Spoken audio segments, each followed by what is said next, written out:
Mariners hosting the Tigers. The Tigers are plus 172 on the money line. The Mariners are minus 205. The over-under is 7.5 runs. The Tigers getting a run and a half on the run line are minus 125, meaning if you bet them that way and they win this game outright, you win. They lose by one, you win. And the Mariners laying a run and a half on the run line are plus 104, meaning if you bet them that way, they have to win by 2 or more. Weather will not be a factor. Montero did not pitch against the Mariners last year or this year. Castillo pitched once against the Tigers last year, 5 innings, 3 runs, 3 earned. They lost 5-4. He struck out 5. And I'm kind of curious if the Mariners regret trading for Castillo because he hasn't been the same kind of dude he has been in Seattle that he was in Cincinnati. Head-to-head, the Mariners are 6-4. The home team's 5-5. The favorite is 6-4 on the money line, while the underdog getting a run and a half on the run line is 6-4. There have been 4 one-run games in their last 10.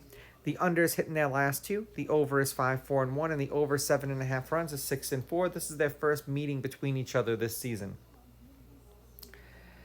The Tigers are 2-3 in Montero's last 5 starts. They've lost his last 3. 5 2/3 innings pitched, 6.4 hits, 4 runs, 3.8 of which were earned, 3.8 strikeouts, 1.4 walks, 1.4 home runs. He's given up home runs in 4 consecutive starts.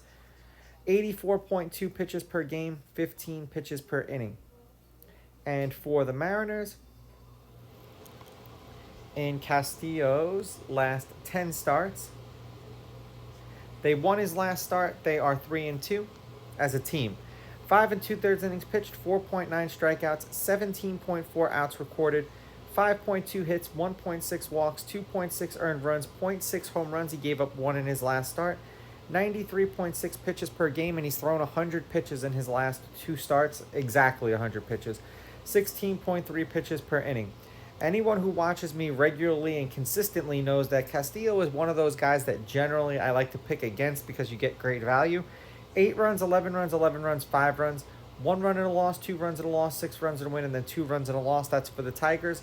They're 3-7 in their last 10. The over-under is 5-5 in their last 10. For the Mariners, 6-4 in their last 10. The over is 7-3.